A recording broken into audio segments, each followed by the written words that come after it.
Government के असां चवंदासीं तव्हां गलियूं त ठाहियो, जेके गलियूं तव्हांजी टुटल आहिनि उनखे मैनेज त कयो। ही ॾिसो हिननि जी मेंटेनेंस साईं जी गेट जे मथां ही गेट ते नालो अथव, हिते नंढो ॿार बि किरी सघे थो, हिननि खे लॉस थी सघे थो, वॾो जानी नुक़सान थी सघे थो। ॾिसो असांजो सुहिणो टुनो मोहम्मद खान जिते अॼु सुबुह जो टालपो कॉलोनी में मासूम ॿारड़ो हॉल में किरंदे पाड़े वारनि बचाए वरितो ऐं हिन गुलशन फैज़ कॉलोनी में ही हॉल खे खुलियल हॉल खे बचाईंदो जेका गाॾी जेकी आहे नाली में किरी आहे ऐं जेके पाड़े वारनि मुसलसल मुड़सी कई पर कारी बाग को कोन अची सघी त हिते किरन मिशन सां वञी राब्तो कयो त किरन वारनि जेको आहे माना इंसानियत जो फ़र्ज़ु निभाईंदे 7000 रुपया जेका रक़म वरिती ऐं हुकूमत सां गॾु असांजे माण्हुनि जूं बि दिलियूं जेके पथर थियूं आहिनि इंसानियत जेकी आहे ख़तमु थी वई आहे। ऐं आउं सम्झां थो क़यामत जो मंज़रु ईंदो त हीअ जेके आहिनि वापारी जेके आहिनि इहे कफ़न बि मांगो करे विकिणंदा, पर हिन में इंसानियत का शइ ई कोन्हे। ऐं मातिया रवासी आहिनि ऐं टने मोहन खान जा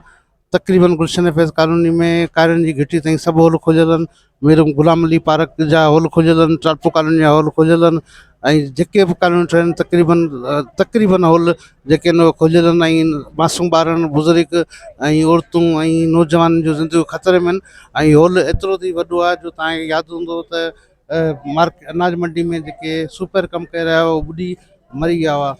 त उन ते जेके धरना बि लॻा हुआ, एहतजाज बि थिया हुआ, त हिते तव्हां पाण एॾा हॉल लॻा खुलिया पिया आहिनि ऐं हिते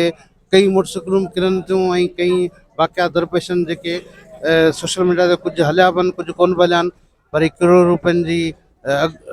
बजट रखंदड़ म्यूनसिपल इंतिज़ामिया जेकी पघारूं कटे सघे थी ऐं जेके वॾियूं ॻाल्हियूं करे सघनि था, पर आवाम जे कम लाइ ज़ीरो ऐं दर बदर करे ॾियो आवाम खे, ना सफ़ाई ना सुथराई, हॉल खुलिया पिया आहिनि, माण्हू बेयारो मददगार बणनि,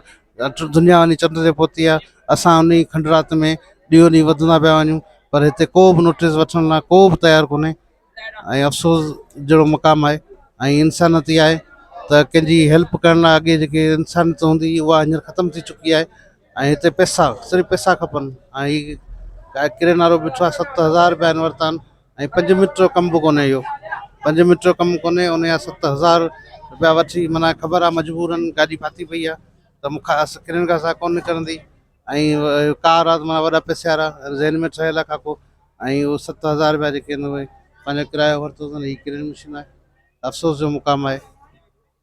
मातली खां ही गली जी हालत लॻी पई आहे, ही गाॾी खणी आया आहियूं रस्तो कोन्हे, नाली में गाॾी पई आहे। गवर्नमेंट खे असां चवंदासीं तव्हां गलियूं त ठाहियो, जेके गलियूं तव्हांजी टुटल आहिनि उनखे मैनेज त कयो। ही ॾिसो हिननि जी मेंटेनेंस साईं जी गेट जे मथां ही गेट ते नालो अथव, हिते नंढो ॿार बि किरी सघे थो, हिननि खे लॉस थी सघे थो, वॾो जानी नुक़सान थी सघे थो। ही ॾिसो साईं वीचारो बीठो आहे, गाॾी अंदरि पई आहे, इन जो ज़िम्मेवार केरु आहे? ये असां मातली खां आया आहियूं, असांजो मातली पोजीशन ख़राबु आहे, पर ही टंडे जी बि इहा हालत लॻी पई आहे। त महिरबानी करे ही पंहिंजा सिस्टम सही कयो, गलियूं सही कयो। तव्हां असांखां वोट था वठो, ही असांजा पैसा ॾिसो ही ज़ाया थिया पिया आहिनि, हिते ढकन आहिनि कोन, किॾां विया ही ढकन?